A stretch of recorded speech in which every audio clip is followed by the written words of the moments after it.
Good evening, everyone, and welcome to Bay City Players. My name is Mike Wisniewski, and I am glad you have joined us for a special holiday event. In response to the spike in coronavirus cases in our region, the Bay City Players Board of Directors made the difficult decision to suspend all in-person programming until further notice. Unfortunately, this greatly affected our cast and crew of A Christmas Carol, a live radio play. We were well into a difficult rehearsal process when the show was canceled. Undeterred, myself and my assistant director, Trishan Donald, got together and thought, how could we present this famous holiday story in a safe virtual format?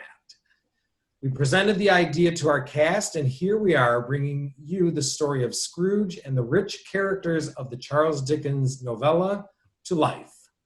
A Christmas Carol is one of the most famous stories in the English language, with countless adaptations. Originally a novella published on December 19, 1843, the initial printing sold out within days and has never been out of print. Our cast will be presenting the format condensed by Dickens himself for his public readings. Bay City Players is dedicated to our mission of providing high-quality theatrical experiences for the entertainment, education, and enrichment for all members of the community.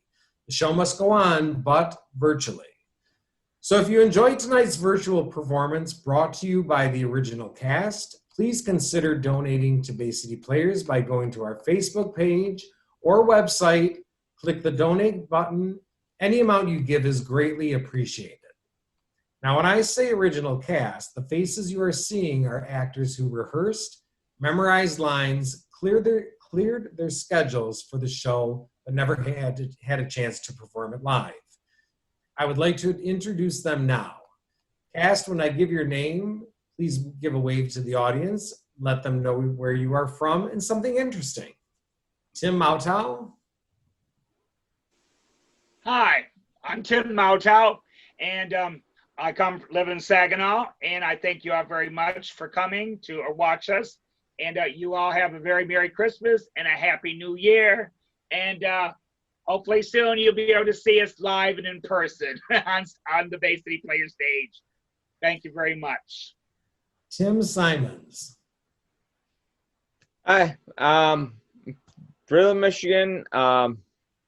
So what have been my, 7th time on stage in 5 years after being away for over 25 years. So thank you so much. Merry Christmas to all of you and Happy New Year. Andy Hansen. Hey everybody, I'm Andy from Bay City. This would have been my 4th or 5th show at Players, so it's a little disappointing it didn't happen, but happy to be here and thanks for watching. Merry Christmas, Happy Holidays. Keara Dixon. Hi, I'm Keara. I'm from Standish, the way up north, the little city there. Actually, believe it or not, before I started this show, I had never even watched The Christmas Carol or heard the whole full story in its entirety. So this whole experience has been very educating and just all around just amazing. I love everyone here. So Merry Christmas, guys. Amanda Martin. Hi, I'm Amanda. I'm from Essexville. I hope you guys enjoy the show and Merry Christmas. Alexandria Bresette. Hi, I'm Alexandria. I'm from Midland, and I'm very thankful that this whole cast gets to share this performance with you guys, and have a Merry Christmas. Brightyn Henika. Hi, I'm Brightyn Henika. I'm from Essexville, Michigan. This is my 2nd show with the Bay City Players, first one done virtually. I hope you guys enjoy it. Wishing you all the merriest of Christmases. Anne Kukla. Hi, I'm Anne, and I'm very thankful to be a part of this cast, and I would like to wish all of you a very happy holiday. Trishan Donald. Hi, I'm coming to you from Saginaw, Michigan, and just super happy to be here with you guys and able to put this together. So, cast, thank you guys for all of the hard work that you put into this. And last but not least, tonight we have Andy Harrington running our tech, making sure that everything sounds and runs smoothly. Thank you all for joining us tonight in what I am sure is going to be a warm and comforting holiday evening. Grab your favorite wassail, get those chestnuts roasting, and sit back and enjoy A Christmas Carol.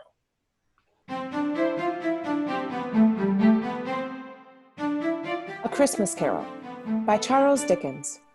Condensed by Charles Dickens for his public readings. Stave 1, Marley's Ghost.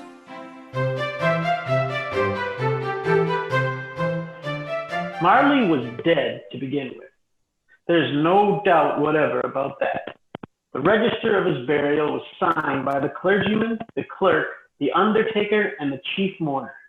Scrooge signed it, and Scrooge's name was good upon change for anything he chose to put his hand to. Old Marley was as dead as a doornail. Scrooge knew he was dead? Of course he did. How could it be otherwise? Scrooge and he were partners for I don't know how many years. Scrooge was his sole executor, his sole administrator, his sole assign, his sole legiduary legatee, his sole friend, his sole mourner. Scrooge never painted out old Marley's name, however. There it yet stood, years afterwards, above the warehouse door. Scrooge and Marley's.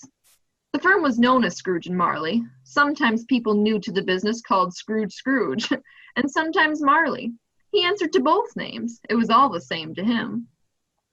Oh, but he was a tight-fisted hand at the grindstone, was Scrooge. A squeezing, wrenching, grasping, scraping, clutching, covetous old sinner. External heat and cold had little influence on him. No warmth could warm, no cold could chill him. No wind that blew was bitterer than he. No falling snow was more intent upon its purpose. No pelting rain less open to entreaty. Foul weather didn't know where to have him. The heaviest rain and snow and hail and sleet could boast of the advantage over him in only one respect. They often came down handsomely, and Scrooge never did. Nobody ever stopped him on the street to say, with gladsome looks, "My dear Scrooge, how are you? When will you come to see me?" No beggars implored him to bestow a trifle. No children ever asked him what o'clock it was. No man or woman ever once in their life inquired the way of such and such a place as Scrooge. Even a blind man's dog appeared to know him. And when they saw him coming on, they would tug their owners into doorways and courts, and they would wag their tails as if though they were saying, "No eye at all is better than an evil eye, dark master." But what did Scrooge care? It was the very thing he liked, to edge his way along the crowded paths of life, warning all human sympathy to keep its distance, was what the knowing ones called nuts to Scrooge. Once upon a time, of all the good days in the year, upon a Christmas Eve, old Scrooge sat busy in his counting house. It was cold, bleak biting, foggy weather, and the city clocks had only just gone 3, but it was quite dark already. The door of Scrooge's counting house was open, that he might keep his eye upon his clerk, who in a dismal little cell beyond a sort of tank was copying letters. Scrooge had a very small fire, but the clerk's fire was so very much smaller that it looked like one coal. But he couldn't replenish it, for Scrooge kept the coal box in his own room, and so surely as the clerk came in with the shovel, the master predicted that it would be necessary for them to part. Wherefore the clerk put on his white comforter and tried to warm himself at the candle, in which effort, not being a man of strong imagination, he failed. A Merry Christmas, Uncle! God save you! Bah! Said Scrooge. Humbug! Christmas a humbug, Uncle? You don't mean that, I'm sure. I do. Out upon Merry Christmas! What's Christmas time to you but a time for paying bills without money? A time for finding yourself a year older and not an hour richer. A time for balancing your books and having every item in them through a round dozen of months presented dead against you. If I had my will, every idiot who goes about with Merry Christmas on his lips should be boiled with his own pudding and buried with a stake of holly through his heart. He should. Uncle! Nephew, keep Christmas in your own way and let me keep it in mine. Keep it? But you don't keep it. Then let me leave it alone then. Much good may it do you. much good it has ever done you. There are many things from which I've derived good, but which have not profited, I dare say, Christmas among the rest.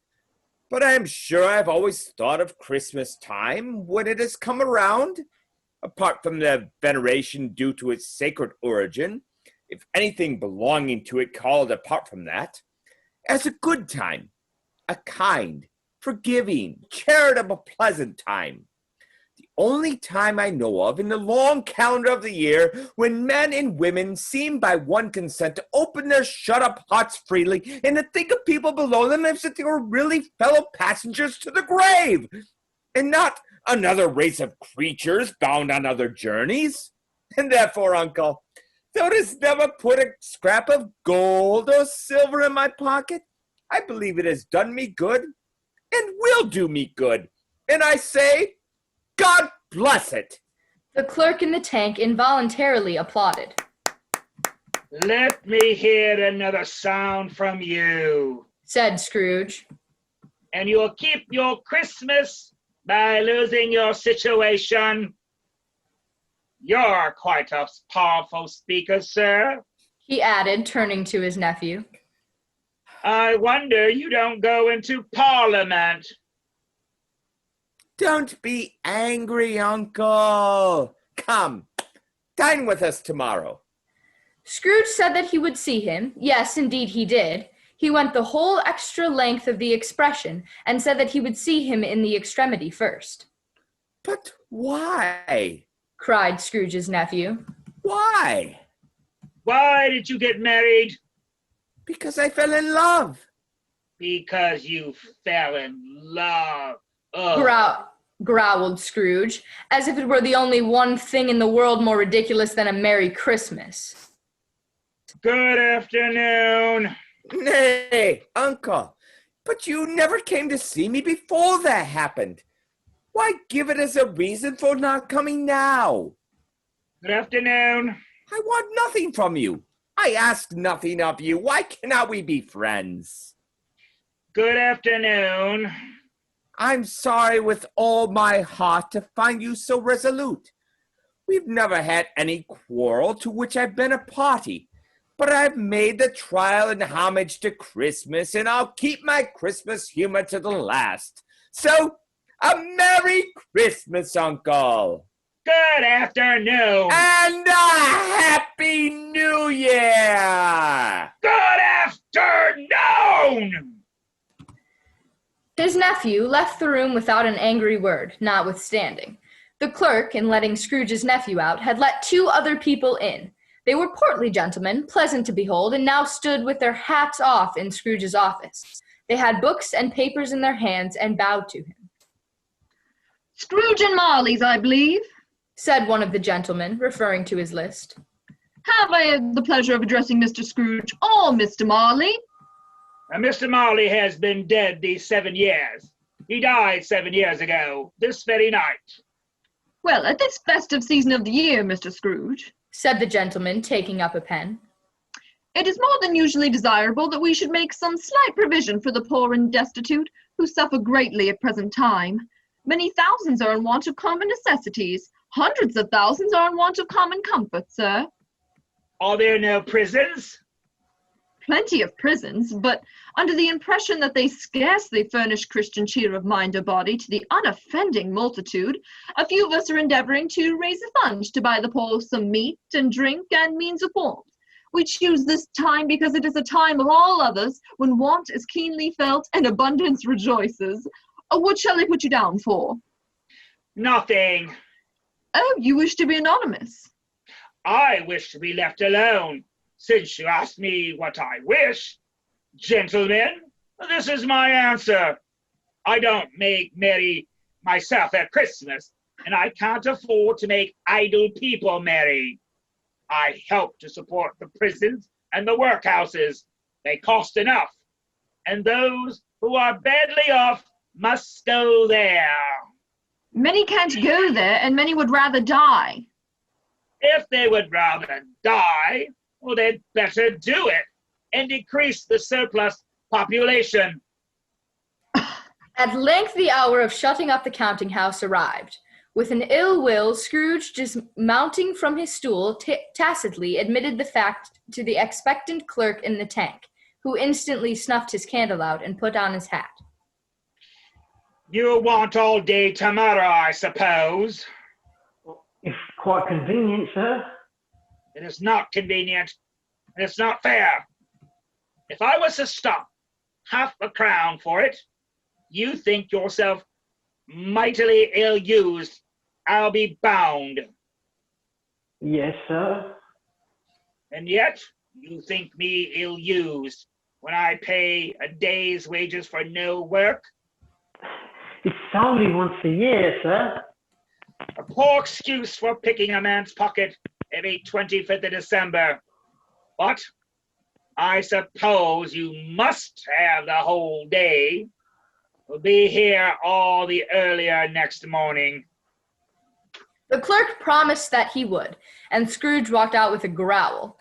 The office was closed in a twinkling, and the clerk, with the long ends of his white comforter dangling below his waist, for he boasted no great coat, went down a slide at the end of a lane of boys 20 times in honor of its being Christmas Eve, and then ran home as hard as he could pelt to play at blind men's bluff. Scrooge took his melancholy dinner in his usual melancholy tavern, and having read all the newspapers and beguiled the rest of the evening with his banker's book, went home to bed. He lived in chambers which had once belonged to his deceased partner. They were a gloomy suite of rooms in a lowering pile of buildings up a yard. The building was old enough now, and dreary enough, for nobody lived in it but Scrooge, the other rooms being all let out as offices. Now, it is a fact that there was nothing at all particular about the knocker on the door of this house, except that it was very large. Also that Scrooge had seen it night and morning during his whole residence in that place. Also that Scrooge had as little of what is called fancy about him as any man in the city of London. And yet Scrooge, having his key in the lock of the door, saw in the knocker, without its undergoing any intermediate process of change, not a knocker, but Marley's face. Marley's face with a dismal light about it, like a bad lobster in a dark cellar. It was not angry or ferocious, but it looked at Scrooge as Marley used to look, with ghostly spectacles turned up upon its ghostly forehead. As Scrooge looked fixedly at this phenomenon, it was a knocker again. He said, "Pooh-pooh!" and closed the door with a bang. The sound resounded through the house like thunder. Every room above and every cask in the wine merchant's cellars below appeared to have a separate peal of echoes of its own. Scrooge was not a man to be frightened by echoes. He fastened the door and walked across the hall and up the stairs, slowly, too, trimming his candle as he went. Up Scrooge went, not caring a button for its being dark. Darkness is cheap, and Scrooge liked it. But before he shut his heavy door, he walked through his room to see that all was right. He had just enough recollection of the face to desire to do that. Sitting room, bedroom, lumber room, all as they should be. Nobody under the table, nobody under the sofa, a small fire in the grate, spoon and basin ready, and the little saucepan of gruel, Scrooge had a cold in his head, upon the hob. Nobody under the bed, nobody in the closet, nobody in his dressing gown, which was hanging up in a suspicious attitude against the wall. Lumber room as usual, old fire guard, old shoes, 2 fish baskets, washing stand on 3 legs, and a poker. Quite satisfied, he closed his door and locked himself in, double locked himself in, which was not his custom. Thus secured against surprise, he took off his cravat, put on his dressing gown and slippers and his nightcap, and sat before the very low fire to take his gruel. As he threw his head back in the chair, his glance happened to rest upon a bell, a disused bell that hung in the room and communicated, for some purpose now forgotten, with a chamber in the highest story of the building. It was with great astonishment and with a great inexplicable dread that as he looked, he saw this bell begin to swing. Soon it rang out loudly, and so did every bell in the house. This was succeeded by a clanking noise, deep down below, as if some person were dragging a heavy chain over the casks in the wine merchant's cellar. Then he heard the noise much louder on the floors below, then coming up the stairs, then coming straight towards his door. It came on through the heavy door, and a specter passed into the room before his eyes. And upon its coming in, the dying flame leaped up as though it cried, "I know him, Marley's ghost." The same face, the very same. Marley in his pigtail usual waistcoat, tights, and boots. His body was transparent so that Scrooge, observing him and looking through his waistcoat, could see the 2 buttons on his coat behind. Scrooge had often heard it said that Marley had no bowels, but he had never believed it until now. No, nor did he believe it even now. Though he looked the phantom through and through and saw it standing before him, though he felt the chilling influence of its death-cold eyes, and noticed the very texture of the folded kerchief bound about its head and chin, he was still incredulous.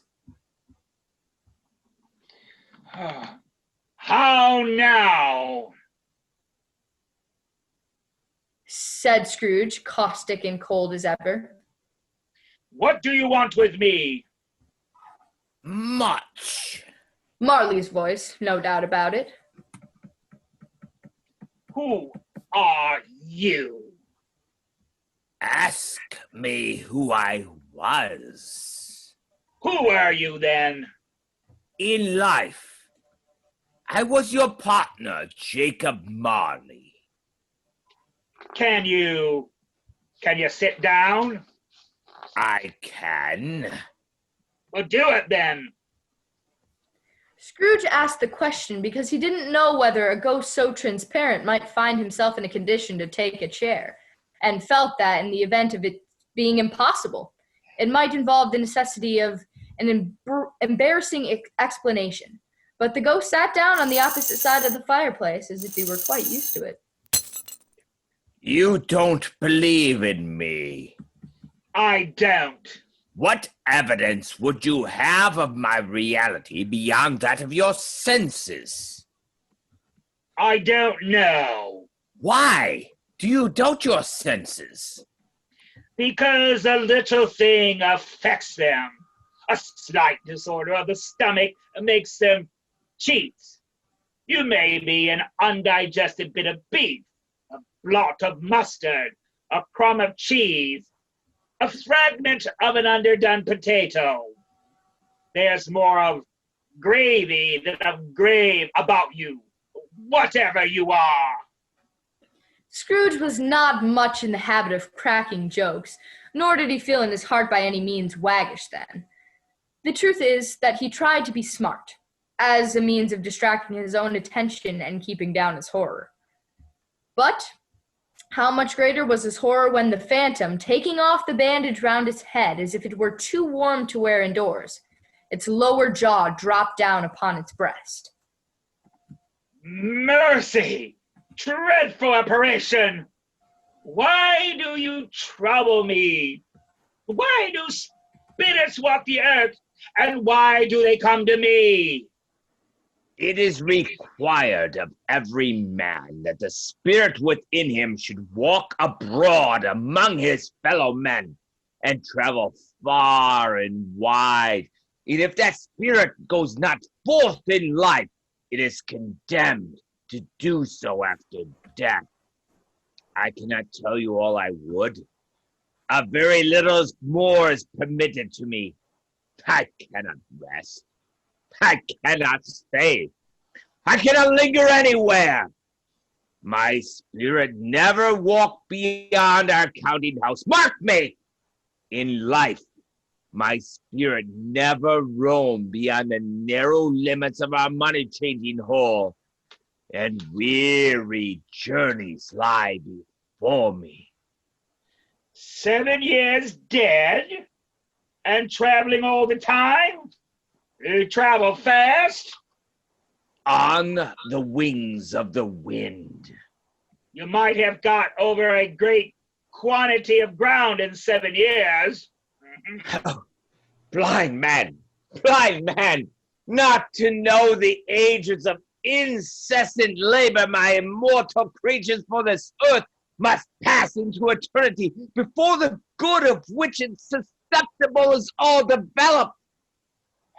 Not to know that any Christian spirit working kindly in its little sphere, whatever it may be, will find this mortal life too short for the vastness means of usefulness. Not to know that no space of regret can make amends for one life's opportunities misused.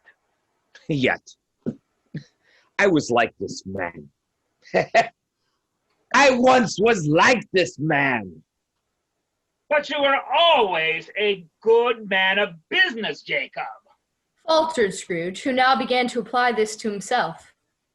Business, Cried the ghost, wringing its hands again. mankind was my business. The common welfare was my business. Charity, mercy, forbearance, benevolence were all my business. The dealings of my trade were but a drop of water in the comprehensive ocean of my business. Scrooge was very much dismayed to hear the spectre going on at this rate, and began to quake exceedingly. Hear me. My time is nearly gone. I will. But don't be hard upon me. Don't be flowery, Jacob. Pray. I am here tonight to warn you that you have yet a chance and hope of escaping my fate. A chance and hope of my procuring, Ebenezer. You always were a good friend to me. Thank ye. You will be haunted by 3 spirits. Is that the chance and hope you mentioned, Jacob? I think I'd rather not. Without their visits, you cannot hope to shun the path I tread. Expect the first tomorrow night when the bell tolls 1. Expect the second on the next night at the same hour. The third upon the next night when the last stroke of 12 has ceased to vibrate. Look to see me no more, and look that for your own sake you remember what has passed between us. It walked backward from him, and at every step it took, the window raised itself a little, so that when the apparition reached it, it was wide open. Scrooge closed the window and examined the door by which the ghost had entered. It was double locked, as he had locked it with his own hands, and the bolts were undisturbed. Scrooge tried to say humbug, but stopped at the first syllable, and being from the emotion he had undergone, or the fatigues of the day, or his glimpse of the invisible world, or the dull conversation of the ghost, or the lateness of the hour, much in need of repose, he went straight to bed, without undressing, and fell asleep on the instant. Stave 2, the first of the 3 spirits, Ghost of Christmas Past. When Scrooge awoke, it was so dark that looking out of bed, he could scarcely distinguish the transparent window from the opaque walls of his chamber, until suddenly the church clock told a deep, dull, hollow, melancholy 1. Light flashed up in the room upon the instant, and the curtains of his bed were drawn aside by a strange figure, like a child, yet not so like a child as like an old man, viewed through some supernatural medium, which gave him the appearance of having receded from the view and being diminished to a child's proportions. Its hair, which hung about its neck and down its back, was white, as if with age, and yet the face had not a wrinkle in it, and the tenderest bloom was on the skin. It held a branch of fresh green holly in its hand, and, in singular contradiction of that wintry emblem, had its dress trimmed with summer flowers. The strangest thing about it was that from the crown of its head there sprung a bright, clear jet of light, by which all this was visible, and which was doubtless the occasion of its using in its duller moments a great extinguisher for a cap, which it now held under its arm. Are you the spirit, sir, whose coming was foretold to me? I am. Who and what are you? I am the ghost of Christmas past. Long past? No, your past. The things that you will see with me are shadows of things that have been. They have no consciousness of us. Scrooge then made bold to inquire what business brought him there. Your welfare. Rise and walk with me. It would have been in vain for Scrooge to plead that the weather and the hour were not adapted to pedestrian purposes, that bed was warm and the thermometer a long way below freezing, that he was clad but lightly in his slippers, dressing gown and nightcap, and that he had a cold upon him at that time. The grasp, though gentle as a woman's hand, was not to be resisted. He rose, but finding that the spirit made towards the window, clasped its robe in supplication. I am immortal and liable to fall. Bear but a touch of my hand there, said the spirit, laying it upon his heart. and you shall be upheld in more than this. As the words were spoken, they passed through the wall and stood in the busy thoroughfares of a city. It was made plain enough by the dressing of the shops that here, too, it was Christmas time. The ghost stopped at a certain warehouse door and asked Scrooge if he knew it. Know it? Was I apprentice here? They went in. At sight of an old gentleman in a Welsh wig sitting behind such a high desk that, if he had been 2 inches taller, he must have knocked his head against the ceiling, Scrooge cried in great excitement. Why, it's old Fezziwig! Bless his heart! It's Fezziwig, alive again! Old Fezziwig laid down his pen and looked up at the clock, which pointed to the hour of 7. He rubbed his hands, adjusted his capacious waistcoat, laughed all over himself from his shoes to the organ of benevolence, and called out in a comfortable, oily, rich, fat, jovial voice. Yo there! Ebenezer! Dick! A living and moving picture of Scrooge's former self, a young man, came briskly in, accompanied by his fellow prentice. Dick Wilkins, to be sure, said Scrooge to the ghost. My old fellow prentice, bless me, yes, there he is. He was very much attached to me, was Dick. Poor Dick. Dear, dear. Yo, my boys! said Fezziwig. No more work tonight. Christmas Eve, Dick. Christmas, Ebenezer. Let's have the shutters up before a man can say Jack Robinson.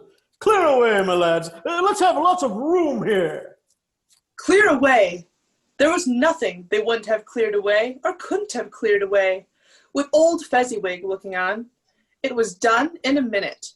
Every movable was packed off as if it were dismissed from a public life forevermore. The floor was swept and watered, the lamps were trimmed, fuel was heaped upon the fire, and the warehouse was as snug and warm and dry as a bright ballroom as you would desire to see upon a winter's night. In came a fiddler with a music book, and went up to the lofty desk and made an orchestra of it, and tuned like 50 stomach aches. It came Miss Fezziwig, one vast substantial smile. In came 3 Miss Fezziwigs, beaming and lovable. In came 6 young followers whose hearts they broke. In came all the young men and women employed in the business. In came the housemaid with her cousin, the baker. In came the cook with her brother's particular friend, the milkman.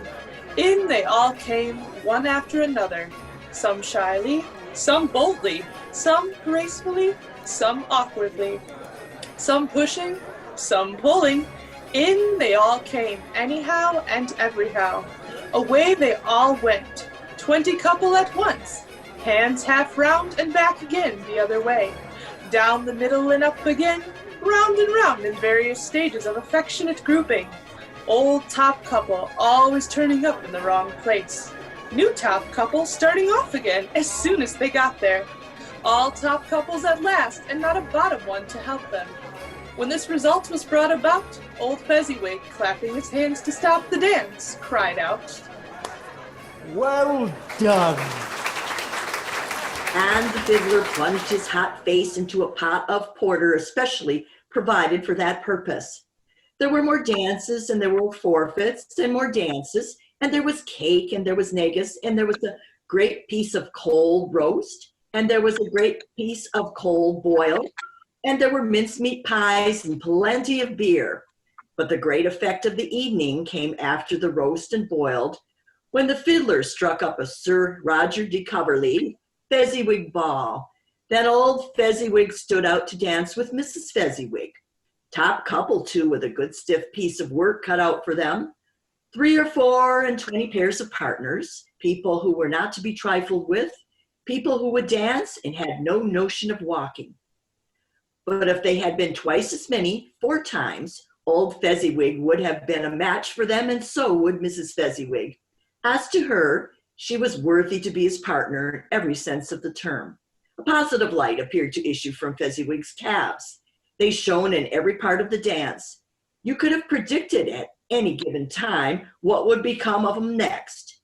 And when old Fezziwig and Mrs. Fezziwig had gone all through the dance, advance and retire, turn your partner, bow and curtsy, corkscrew, thread the needle, and back to your place, Fezziwig cut so deftly that he appeared to wink with his legs. When the clock struck 11, this domestic ball broke up. Mr. and Mrs. Fezziwig took their stations, one on either side of the door, and, shaking hands with every person individually as he or she went out, wished him or her a Merry Christmas. When everybody had retired but the 2 apprentices, they did the same to them, and thus the cheerful voices died away, and the lads were left to their beds, which were under a counter in the back shop. Small matter, said the ghost, to make these silly folks so full of gratitude. He has spent but a few pounds of your mortal money, 3 or 4 perhaps. Is that enough to deserve such praise? Well, it isn't that, said Scrooge, heated by the remark, and speaking unconsciously like his former, not his latter, self. It isn't that, Spirit. He has the power to render us happy or unhappy, to make our surface light or burdensome, a pleasure or a toil. Say that his power lies in words and looks and things so slight and insignificant that it is impossible to add and count them up. What then? The happiness he gives is quite as great as if it cost a fortune. He felt the spirit's glance and stopped. What is the matter? Nothing in particular. Something, I think. No. But I should like to be able to say a word or two to my clerk just now. That's all. My time grows short, observed the spirit. Quick. This was not addressed to Scrooge or to anyone whom he could see, but it produced an immediate effect, for again he saw himself. He was older now, a man in the prime of life. He was not alone, but sat by the side of a fair young girl in a black dress, in whose eyes there were tears. It matters little, she said softly to Scrooge's former self. To you, very little. Another idol has displaced me. And if it can comfort you in time to come, as I would have tried to do, I have no just cause to grieve. What idol has displaced you? A golden one? You fear the world too much. I have seen your nobler aspirations fall off one by one until the master passion, gain. It engrosses you, have I not? What then? Even if I've grown so much wiser, what then? Am I not changed towards you? Have I ever sought release from our engagement? In words? No, Never. In what then? In a changed nature, in an altered spirit, in another atmosphere of life. Another hope as its great end. If you were free today, tomorrow, yesterday, can even I believe that you would choose a dowerless girl? Or choosing her, do I not know that your repentance and regret would surely follow? I do. And I release you, with a full heart, for the love of him you once were. Spirit, remove me from this place. I told you, these are shadows of things that have been, said the ghost. They are what they are. Do not blame me. Remove me, Scrooge exclaimed. I cannot bear it. Leave me. Take me back. Haunt me no longer. As he struggled with the spirit, he was conscious of being exhausted and overcome by an irresistible drowsiness, and, further, of being in his own bedroom. He had barely time to reel to bed before he sank into a heavy sleep.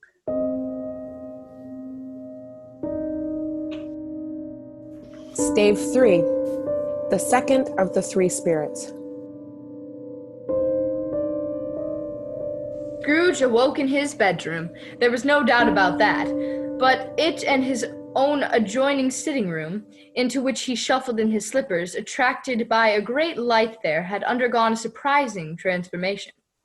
The walls and ceilings were so hung with living green that it looked like a perfect grove. The leaves of holly, mistletoe, and ivy reflected back the light, as if many little mirrors had been scattered there, and such a mighty blaze went roaring up the chimney, as that petrifaction of a hearth had never known in Scrooge's time, or Marley's, or for many and many a winter season gone. Heaped upon the floor, to form a kind of throne, were turkeys, geese, game, brawn, great joints of meat, suckling pigs, long wreaths of sausages, mince pies, plum puddings, barrels of oysters, red-hot chestnuts, cherry-cheeked apples, juicy oranges, luscious pears, immense 12th cakes, and great bowls of punch. In easy state upon this couch, there sat a giant, glorious to see, who bore a glowing torch in shape not unlike Plenty's horn, and who raised it high to shed its light on Scrooge as he came peeping round the door. Come in! Come in and know me better, man. I am the ghost of Christmas present. Look upon me! You have never seen the like of me before. Never. Have never walked forth with the younger members of my family. Meaning, I'm very young. My elder brother's born in these late years. I don't think I have. I'm afraid I have not. Have you many brothers, Spirit?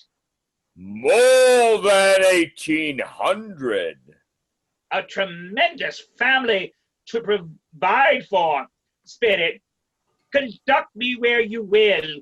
I went forth last night on compulsion, and I learned a lesson which is working now. Tonight, if you have aught to teach me, let me profit by it. Touch my robe. Scrooge did as he was told and held it fast. The room and its contents all vanished instantly, and they stood in the city streets upon a snowy Christmas morning. Scrooge and the ghost passed on invisible straight to Scrooge's clerks, and on the threshold of the door the spirit smiled and stopped to bless Bob Cratchit's dwelling with the sprinklings of his torch. Think of that. Bob had but 15 bob a week himself. He pocketed on Saturdays but 15 copies of his Christian name, and yet the ghost of Christmas present blessed his 4-roomed house. Then up rose Mrs. Cratchit, Cratchit's wife, dressed out but poorly in a twice-turned gown, brave in ribbons, which are cheap and make a goodly show for 6pence. And she laid the cloth, assisted by Belinda Cratchit, second of her daughters, also brave in ribbons, while Master Peter Cratchit plunged a fork into the saucepan of potatoes, and, getting the corners of his monstrous shirt collar, Bob's private property, conferred upon his son an heir in honor of the day, into his mouth.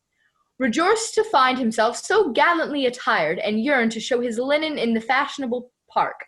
And now 2 smaller Cratchits, boy and girl, came tearing in, screaming that outside the baker's they had smelt the goose, and known it for their own. And basking in luxurious thoughts of sage and onion, these young Cratchits danced about the table and exalted Master Peter Cratchit to the skies, while he, not proud, although his collars nearly choked him, blew the fire until the slow potatoes, bubbling up, knocked loudly at the saucepan lid to be let out and peeled.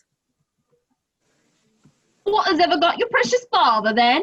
said Mrs. Cratchit. "And your brother, Tiny Tim, and Martha was late last Christmas Day by half an hour." "Here's Martha, Mother," said a girl, appearing as she spoke. "Here's Martha, Mother," cried the 2 young Cratchits. All right, there she is, Martha. "Why, bless your heart alive, my dear, how late you are," said Mrs. Cratchit, kissing her a dozen times and taking off her shawl and bonnet for her. "We'd a deal of work to finish up last night," replied the girl, "and had to clear away this morning, Mother." "Well, never mind so long as you are come," said Mrs. Cratchit. "Sit ye down before the fire, my dear, and have a warm. Lord bless ye." No, this father's coming," cried the 2 young Cratchits, who were everywhere at once. "Hide, Martha, hide!" So Martha hid herself, and in came little Bob, the father, with at least 3 feet of comforter, exclusive of the fringe, hanging down before him, and his threadbare clothes darned up and brushed to look seasonable, and Tiny Tim upon his shoulder. Alas for Tiny Tim, he bore a little crutch and had his limbs supported by an iron frame. Why, where's Aunt Martha? Cried Bob Cratchit, looking round. "Not coming," said Mrs. Cratchit. Not coming? Said Bob, with a sudden declension in his high spirits, for he had been Tim's blood horse all the way from church, and had come home rampant. Not coming upon Christmas Day?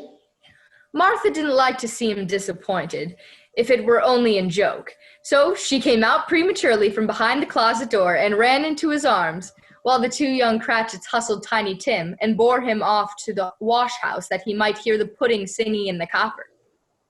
"And how did little Tim behave?" asked Mrs. Cratchit, when she had rallied Bob on his credulity, and Bob had hugged his daughter to his heart's content. As good as gold. Said Bob. And better. Somehow he gets thoughtful sitting by himself so much, and thinks the strangest things you've ever heard. He told me coming home that he hoped that people saw him in the church because he was a cripple, and it might be pleasant for them to remember upon Christmas Day who made lame beggars walk and blind men see.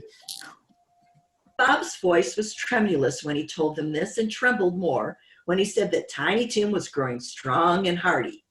His active little crutch was heard upon the floor, and back came Tiny Tim before another word was spoken, escorted by his brother and sister to a stool beside the fire, and while Bob, turning up his cuffs, as if, poor fellow, they were capable of being made more shabby, compounded some hot mixture in a jug with gin and lemons and stirred it round and round and put it on the hob to simmer, Master Peter and the 2 ubiquitous young Cratchits went to fetch the goose, with which they soon returned in high procession.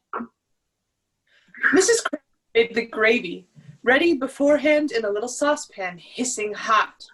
Master Peter mashed the potatoes with incredible vigor. Miss Belinda sweetened up the applesauce. Martha dusted the hot plates. Bob took Tiny Tim beside him in a tiny corner at the table. The 2 young Cratchits set chairs for everybody, not forgetting themselves, and mounting guard upon their posts, crammed spoons into their mouths, lest they should shriek for a goose before their turn came to be helped. At last, the dishes were set on, and grace was said. It was succeeded by a breathless pause, as Mrs. Cratchit, looking slowly all along the carving knife, prepared to plunge it in the breast. But when she did, and when the long-expected gush of stuffing issued forth, One murmur of delight arose all round the board, and even Tiny Tim, excited by the two young Cratchits, beat on the table with the handle of his knife and feebly cried, "Hurrah!" There was never such a goose. Bob said he didn't believe there was ever such a goose was cooked. Its tenderness and flavor, size and cheapness were the themes of universal admiration. Eked out by applesauce and mashed potatoes, it was a sufficient dinner for the whole family, indeed. As Mrs. Cratchit said with great delight, surveying one small atom of a bone upon the dish, they hadn't ate it all at last.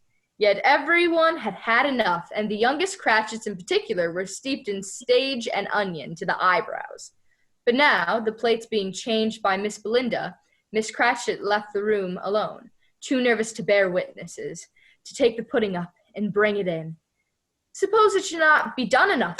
Suppose it should break in turning out? Suppose somebody should have got over the wall of the backyard and stolen it? While they were merry with the goose, a supposition at which the two young Cratchits became livid. All sorts of horrors were supposed. Hello, a great deal of steam. The pudding was out of the copper.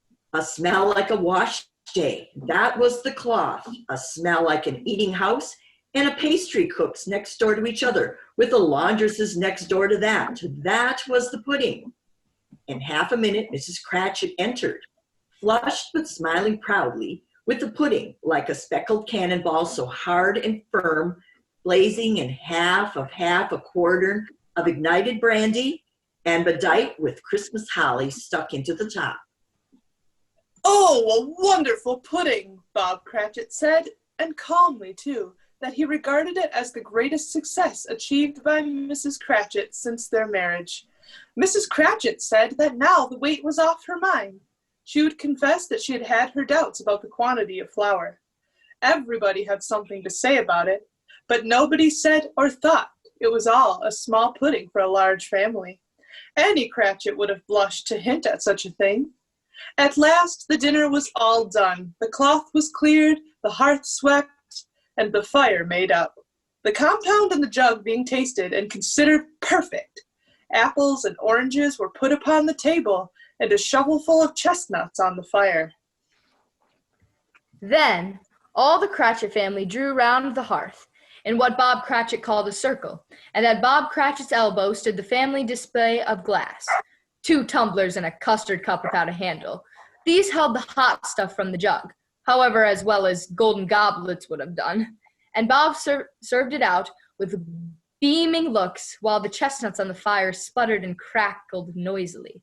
Then Bob proposed, "A Merry Christmas to us all, my dears. God bless us." Which all the family re-echoed. God bless us, everyone, said Tiny Tim, the last of all.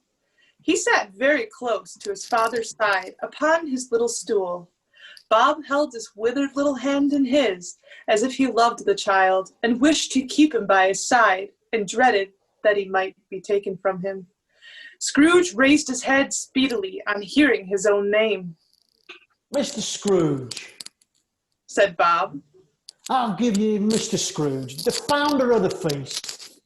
The founder of the feast, indeed, cried Mrs. Cratchit, reddening.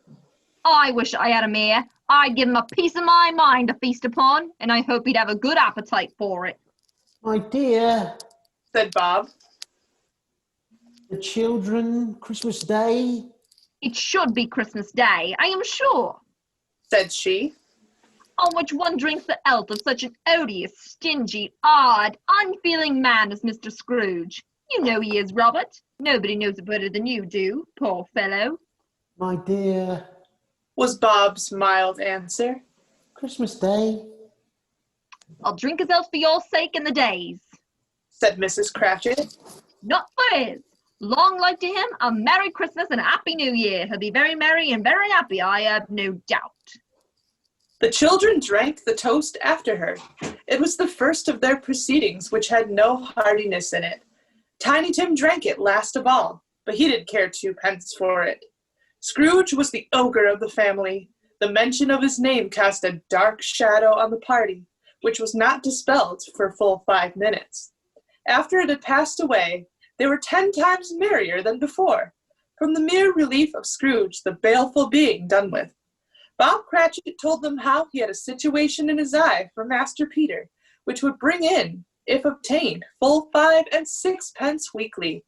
The two young Cratchits laughed tremendously at the idea of Peter's being a man of business, and Peter himself looked thoughtfully at the fire from between his collars, as if he were deliberating what particular investments he should favor when he came to the receipt of that bewildering income. Martha, who was a poor apprentice at milliner's, then told him what kind of work she had to do, and how many hours she worked at a stretch, and how she meant to lie abed tomorrow morning for a good long rest. Tomorrow being a holiday, she passed at home, and how she had seen a countess and a lord some days before, and how the lord was much about as tall as Peter. At which Peter pulled up his collar so high that you couldn't have seen his head if you'd been there. All this time, the chestnuts and the jug went round, and by they had a song about a lost child traveling in the snow from Tiny Tim, who had a plaintive little voice and sang it very well indeed. There was nothing of high mark in this. They were not a handsome family. They were not well dressed. Their shoes were far from being waterproof. Their clothes were scanty, and Peter might have known, and very likely did, the inside of a pawnbroker's. But they were happy, grateful, pleased with one another, and contented with the time and when they faded, and looked happier yet in the bright sprinklings of the spirit's torch at parting. Scrooge had his eye upon them, and especially on Tiny Tim, until the last. It was a great surprise to Scrooge as the scene vanished to hear a hearty laugh. It was a much greater surprise to Scrooge to recognize it as his own nephew's and to find himself in a bright, dry, gleaming room with the spirit standing, smiling at his side. And looking at that same nephew, it is a fair, even-handed, noble adjustment of things that while there is infection and disease and sorrow, there is nothing in the world so irresistibly contagious as laughter and good humor. When Scrooge's nephew laughed, Scrooge's niece by marriage laughed as heartily as he.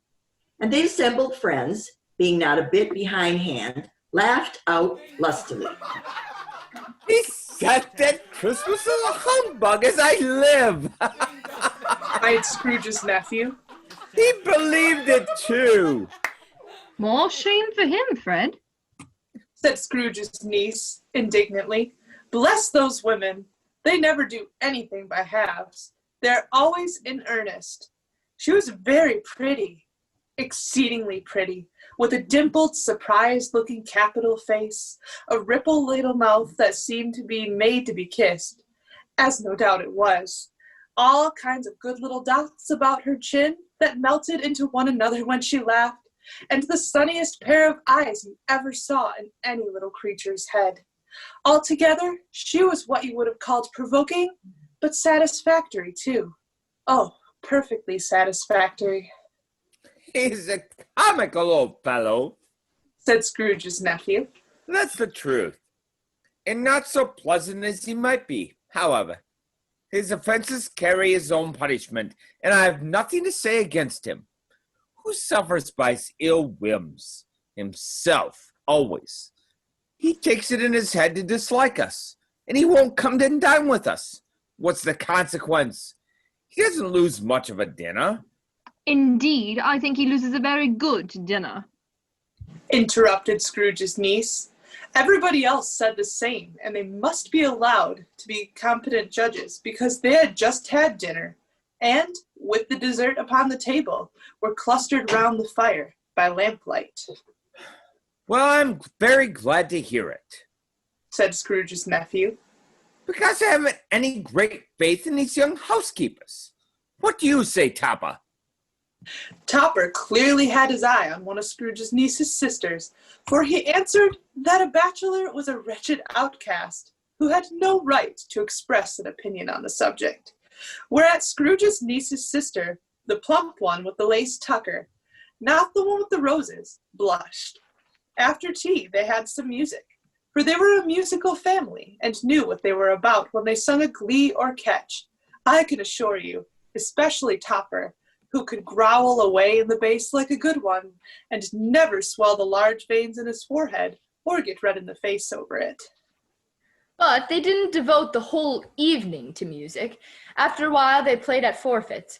For it is good to be children sometimes, and never better than on Christmas, when its mighty founder was a child himself. There was first a game at Blindman's Buff, and I know more believe Topper was really blinded than I believe he had eyes in his boots, because the way in which he went after the plump sister and the lace tucker was an outrage on the credulity of human nature.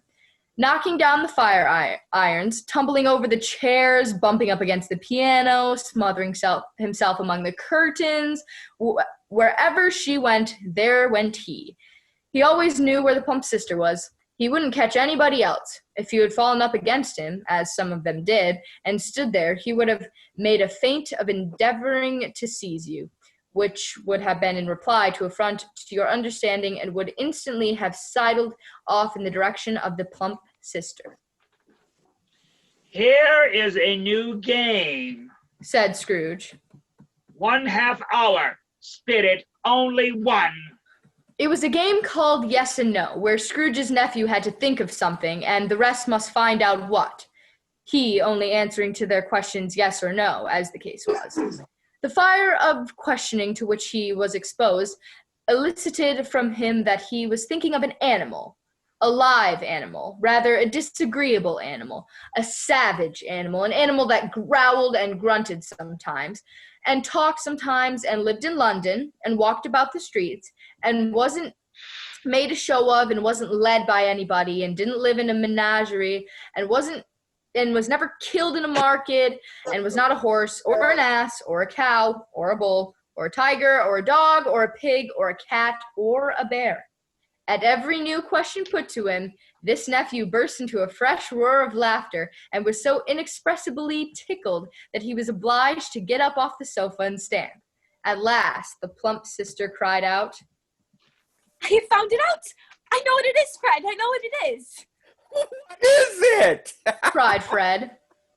It's your Uncle Scrooge! Which it certainly was. Admiration was the sentiment, though. Some objected that the reply to, is it a bear, ought to have been yes. Uncle Scrooge had imperceptibly become so gay and light of heart that he would have drank to the unconscious company in an inaudible speech. But the whole scene passed off in the breath of the last words spoken by his nephew, and he and the spirit were again upon their travels. Much they saw, and far they went, and many homes they visited, but always with a happy end. The spirit stood beside sick beds, and they were cheerful, on foreign lands, and they were close at home by struggling men, and they were patient in their greater hope, by poverty, and it was rich. In almshouse, hospital, and jail, in misery's every refuge, where vain man in his little brief authority had not made fast the door, and barred the spirit out. He left his blessing, and taught Scrooge his precepts. Suddenly, as they stood together in an open place, the bells struck 12. Scrooge looked about him for the ghost, and saw it no more. As the last strokes ceased to vibrate, he remembered the prediction of old Jacob Marley, and, lifting up his eyes, beheld a solemn phantom, draped and hooded, coming like a mist along the ground towards him. Stave 4, The Last of the Spirits. The phantom slowly, gravely, silently approached. When it came near him, Scrooge bent down upon his knee, for in the air through which the spirit moved, it seemed to scatter gloom and mystery. It was shrouded in a deep black garment which concealed its head, its face, its form, and left nothing of it visible save one outstretched hand. He knew no more, for the spirit neither spoke nor moved. I am in the presence of the ghost of Christmas yet to come.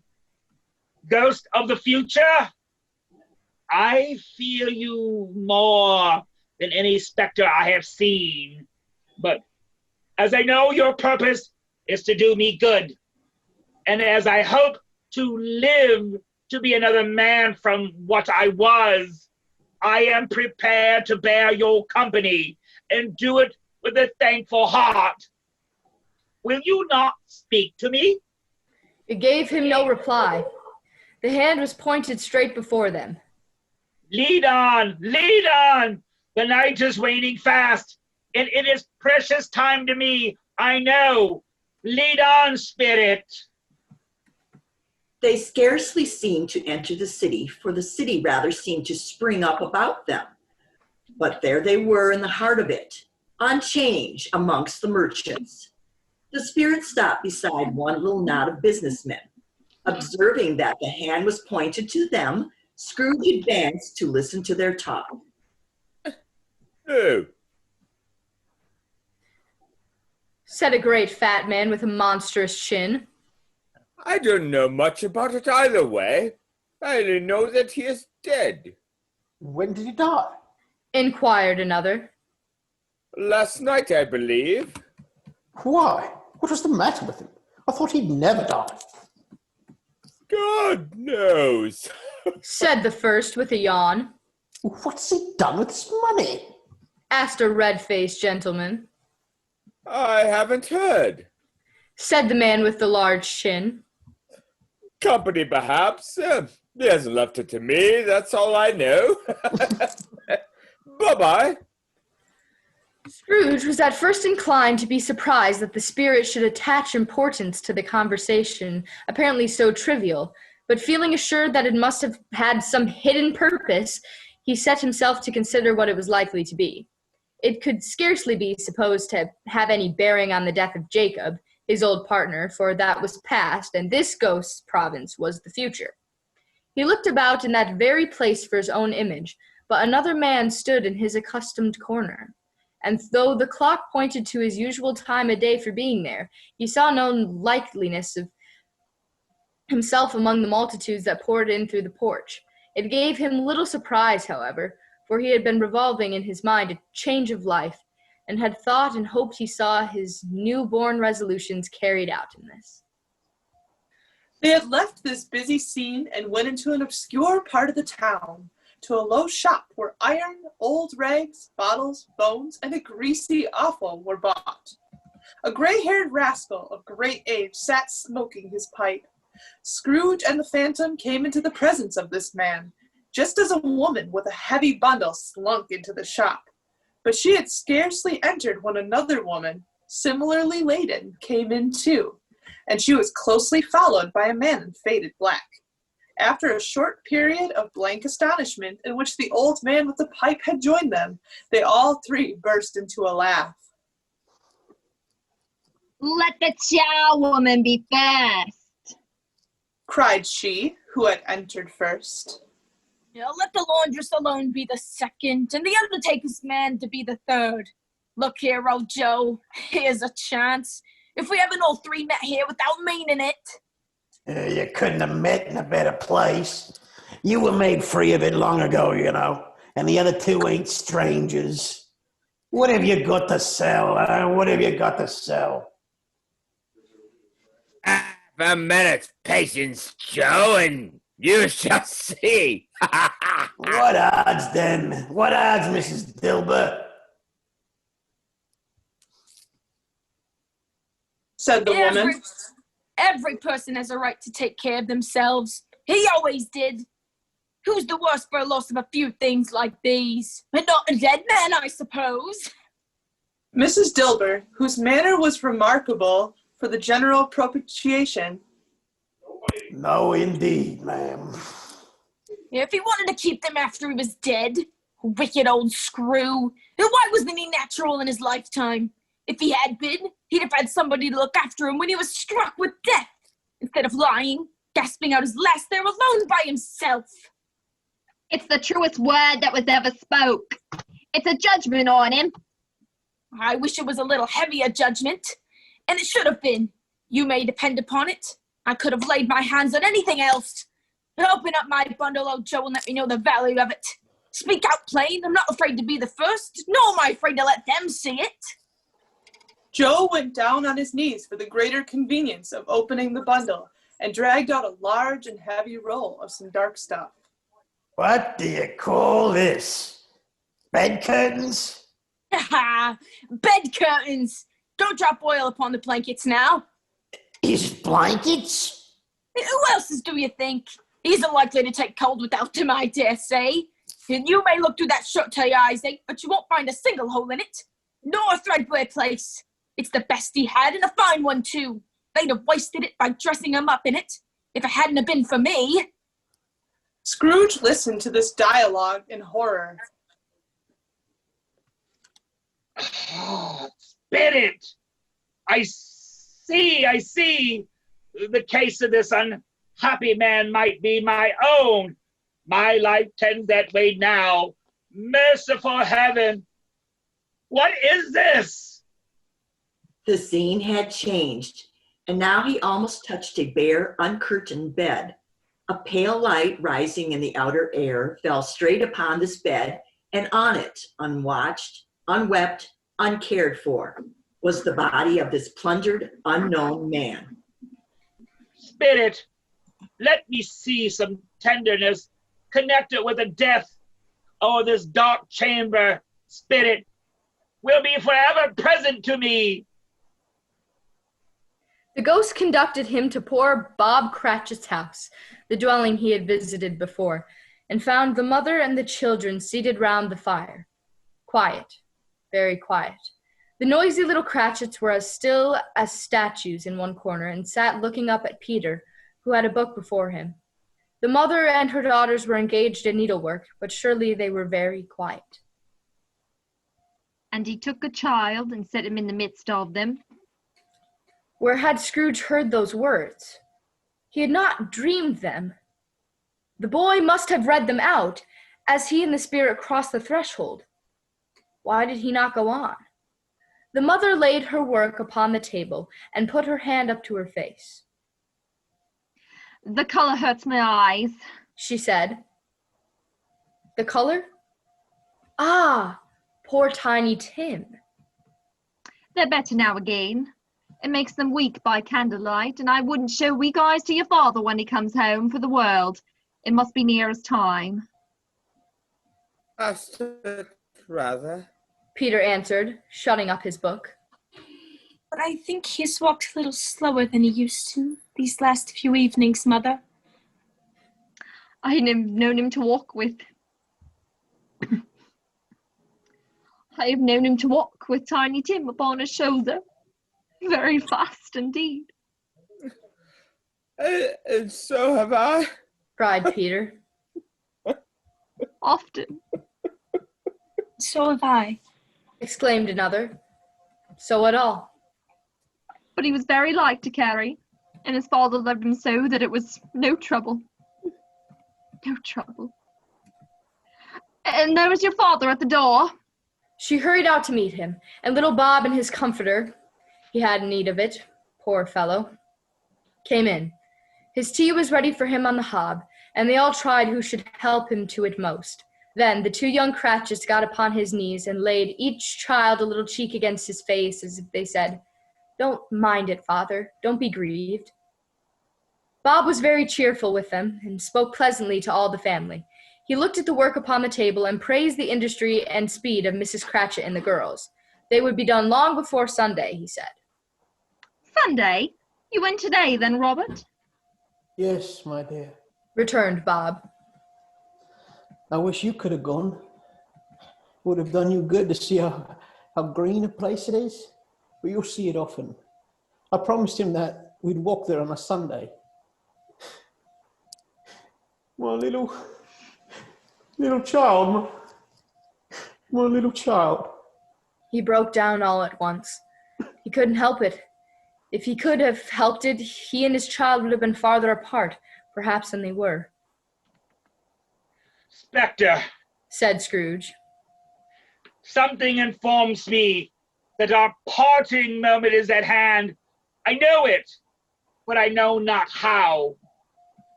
Tell me what man that was with the covered face, whom we saw lying dead. The ghost of Christmas yet to come conveyed him to a dismal, wretched, ruinous churchyard. The spirit stood among the graves and pointed down to one. Ghost of Christmas yet to come. Before I draw near to that stone to which you point, answer me one question. Are these the shadows of the things that will be? Or are they shadows of the things that may be only? Still, the ghost pointed downward to the grave by which it stood. Men's courses will foreshadow certain ends to which, if perceived in, they must lead. But if the courses be departed from the ends will change. Say it is thus, with what you show me. The spirit was immovable as ever. Scrooge crept toward it, trembling as he went, and following the finger, read upon the stone of the neglected grave his own name, Ebenezer Scrooge. Am I that man who lay upon the bed? No, spirit. Oh, no, no, spirit, hear me. I am not the man I was. I will not be the man I must have been, but for this intercourse. Why show me this if I am past all hope? Assure me that I may yet change these shadows that you have shown me by an altered life. For the first time, the kind hand faltered. I will honor Christmas in my heart and try to keep it all the year. I will live in the past, the present, and the future. The spirits of all three shall strive within me. I will not shut out the lessons that they teach. Oh, tell me I may sponge away the writing on this stone. Holding up his hands in one last prayer to have his fate reversed, he saw an alteration in the phantom's hooded dress. It shrunk, collapsed, and dwindled down into a bedpost. Yes, and the bedpost was his own. The bed was his own. The room was his own. Best and happiest of all, the time before him was his own, to make amends in. He was checked in his transports by the churches ringing out the lustiest peals he had ever heard. Running to the window, he opened it and put out his head. No fog, no mist, no night. Clear, bright, stirring golden day. What's today? Cried Scrooge, calling downward to a boy in Sunday clothes who perhaps had loitered in to look about him. What's today, my fine fellow? Today? What? Christmas Day? It's Christmas Day? Oh, I haven't missed it. Hello, my fine fellow. Hello? Do you know the poulterers in the next street, but one at the corner? I should hope I did. An intelligent boy. A remarkable boy. And do you know whether they sold the prize turkey that was hanging up there? And not the little prize turkey, but the big one. What? That one big as me?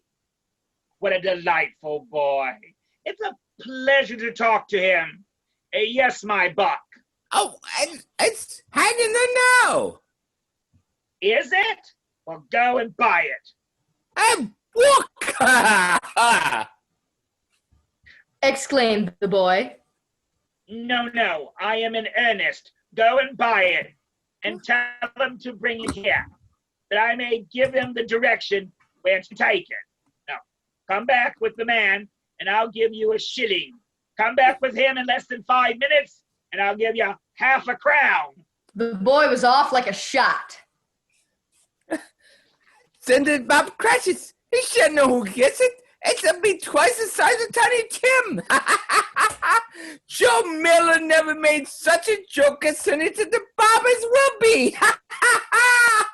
The hand in which he wrote the address was not a steady one, but write it he did, somehow, and went downstairs to open the street door, ready for the coming of the Pulliteers man. It was a turkey. He never could have stood upon his legs, that bird. He would have snapped him short off in a minute, like sticks of sealing wax. Scrooge dressed himself all in his best, and at last got out into the streets. The people were by this time pouring forth, as he had seen them with the ghost of Christmas present, and, walking with his hands behind him, Scrooge regarded every one with a delighted smile. He looked so irresistibly pleasant, in a word, that 3 or 4 good-humored fellows said,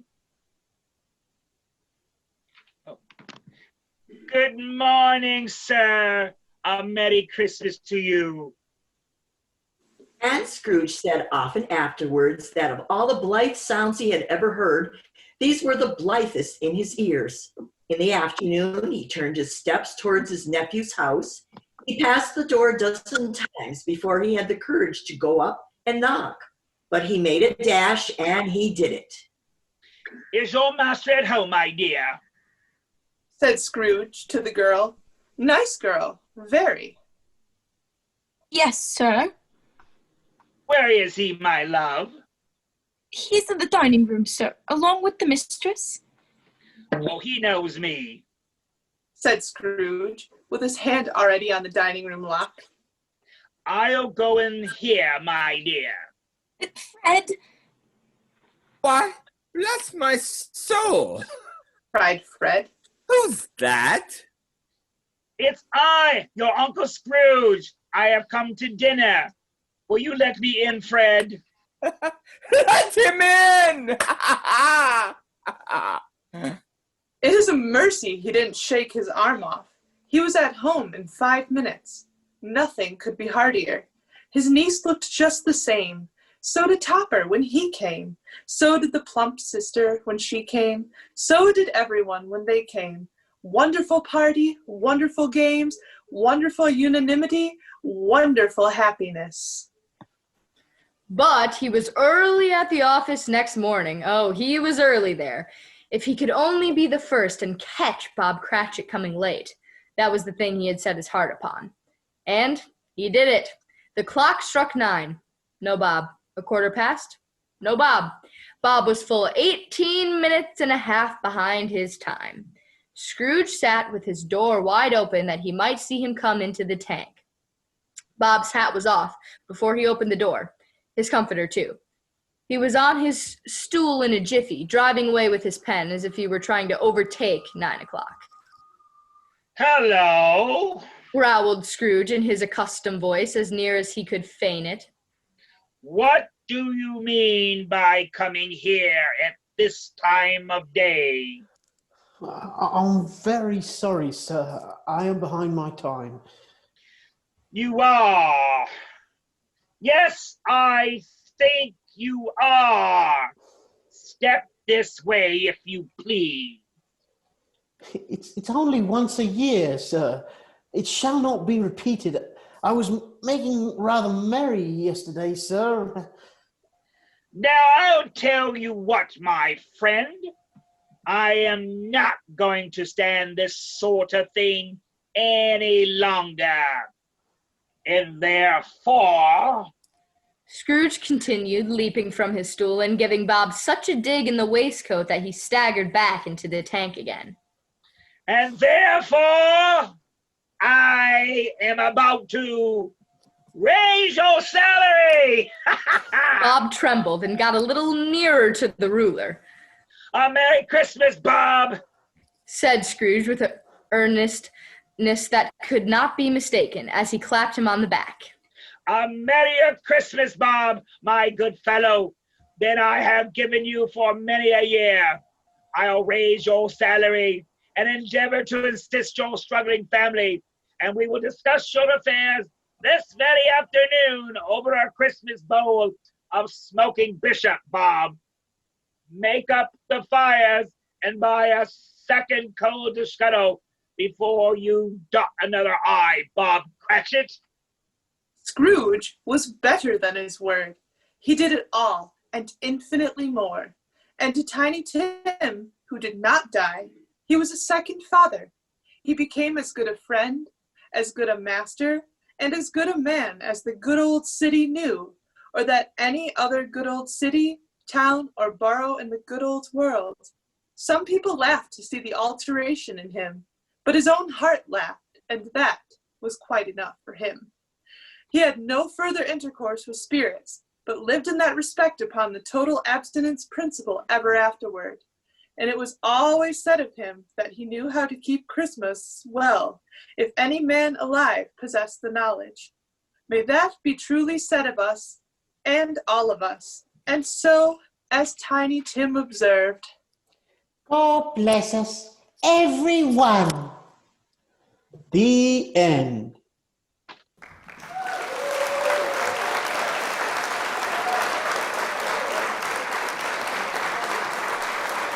All right, yay. Great job, cast. Thank you. And a big thank you to everyone watching. The reading will stay up on our Facebook page, or you may view it on our website or on YouTube. Thank you for your continued support. Also, watch our social media for exciting virtual programming starting in the new year. From all of us to all of you, have a safe and happy holiday.